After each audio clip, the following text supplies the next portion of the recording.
America का झंडा लगा हुआ था, लेकिन इनको एक दफ़ा फिर नई ज़िंदगी मिल गई है।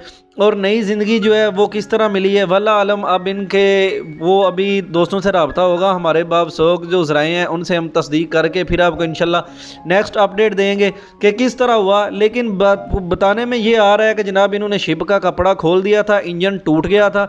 जो ट्विटर में भी लिखा हुआ था कि जो कश्ती थी उसका इंजन टूट गया हुआ था, और उसके इंजन ख़राब होने की वजह से जनाब ये कपड़ा इन्होंने खोला, और कपड़े को हवा इतनी तेज़ थी, इतनी तेज़ हवा थी कि वो जनाब इनको वहाँ से लेके सीधी लीबिया पहुँच गई। अब सवाल ये बनता है कि क्या ये लोग लीबिया से मौत का सफ़र करके जो है वो इटली का दोबारा सफ़र करेंगे या नहीं करेंगे। तो मैं आपको नाजरीन इस पे भी एक वीडियो बना के आपको इन्फॉर्मेशन दे सकता हूँ कि ये अभी आप देख लें कि ये कोस्ट गार्ड है और जनाब ये फायरिंग कर रहे हैं, जो लीबिया से इटली की तरफ जाते हैं उनके ऊपर शूटिंग कर रहे हैं। तो आप ऐसा समझें कि लीबिया से इटली जाने के लिए मेरे भाई इतना मुश्किल है कि बिल्कुल ही मुमकिन नहीं है, क्योंकि ये ब्लैक सी है और यहाँ पे बहुत ज़्यादा लोग मरते हैं। इतने लोग मरते हैं कि आपकी सोच है, क्योंकि यहाँ पे बहुत से लोग जो हैं वो लीबिया से डैंकी लगा के आए हैं। उनकी ज़बानी सुना है, वो कहते हैं कि जनाब इतनी इतनी ऊंची लहरें आती हैं जिनकी वजह से कश्ती के आगे जो है ना वो पानी भर जाता है और कश्ती नीचे सीधी समंदर में चली जाती है।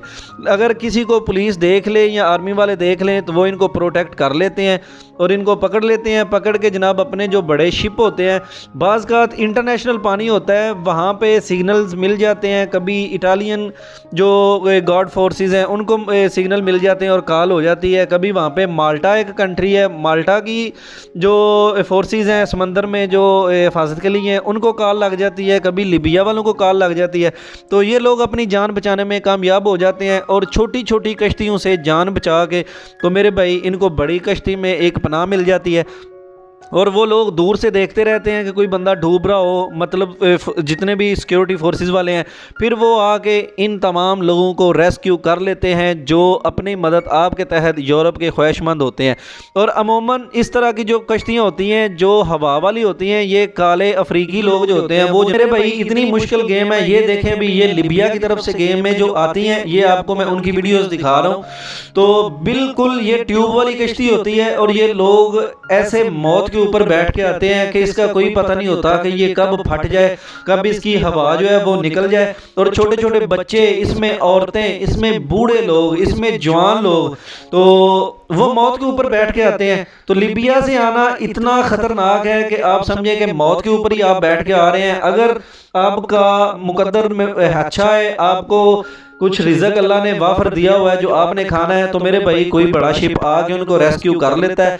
अगर नहीं तो पता नहीं कितने लाखों के हिसाब से लोग जो हैं वो लीबिया से इटली जाने के ख्वाहिशमंद जो थे वो डूब के सतह समंदर के नीचे चले गए हैं और समंदर ने उनकी डेड बॉडीज़ को उछाल के बाहर फेंक दिया है।